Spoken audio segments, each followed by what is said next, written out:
My name's Andrae Bopp, and I have Andre's Kitchen, and which is a catering and food truck business. Standing here with the food truck, so correct. Yep, St. Louis via New York City and Boise, Idaho to Walla Walla. So, you know, we love it here. I mean, this is probably, I couldn't have asked for a better spot. I mean, the valley is just one of the best places I've ever lived. And then, what brought you to Walla Walla?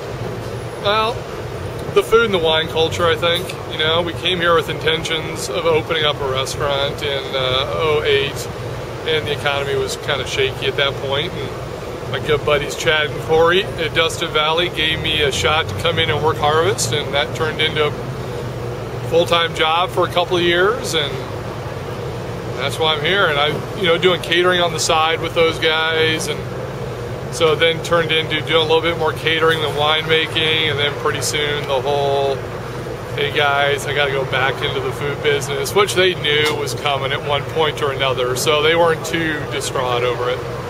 And now, where did you get the impression, or the idea, I should say, for whatever you call this mobile unit here? A wild night of drinking in Seattle with friends, and a guy throwing a newspaper article across the table to me on the food truck business in LA, and they're like, you should just do this. I'm just like, in Walla Walla? They're like, yeah, in Walla Walla. I'm like, all right, let's do it.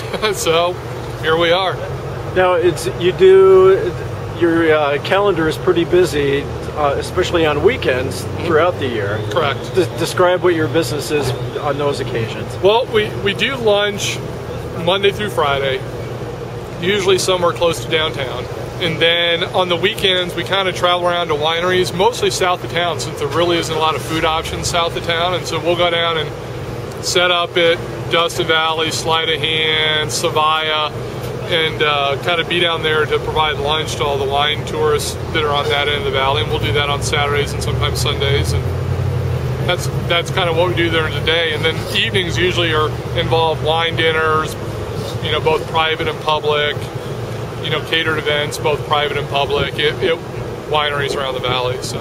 And then describe your clandestine dinners that you do. Are you still doing those? We're still doing those, but they're not so underground now since I'm all permitted up. You know, we do things, it's basically a glorified wine dinner now. I mean, we're cooking all the food out of the truck here and doing them at wineries, mostly around the valley. And they were a little more underground in nature before we had the food truck, but now it's a pretty legit deal now. So. And now this, obviously, the food truck has been a tremendous marketing tool, I suspect, for you. And you started, if I remember correctly, over near the Marcus Whitman, kind of between there and Seven Hills. Right. And now you're at a different location. Right. Describe how this is working out for you. Well, this is working out good. We actually started off up at the airport across from Dunham. Then that was really not a good spot. Not that being up at the airport wineries isn't good. The location that we were at was just like not working.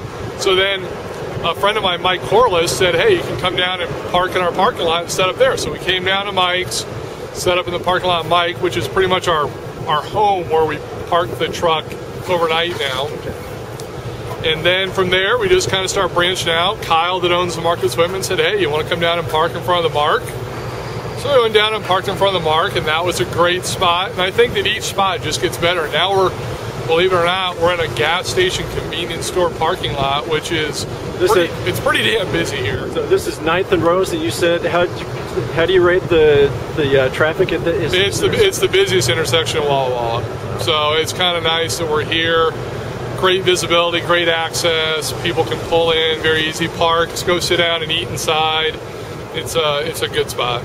So now, as far as staying here, there's a possibility you're going to actually have a physical presence? There is. I mean, it's still very much in the works. We're working on our lease right now, which we think we got hammered out, but I think we'll probably be moving, hopefully by the end of the year, inside till we have a year-round location that's not weather-dependent like we are now, standing out here in kind of a hail, blizzard, rainstorm doing this. So we'll be able to go inside with a drive-through, seating, and everything. So.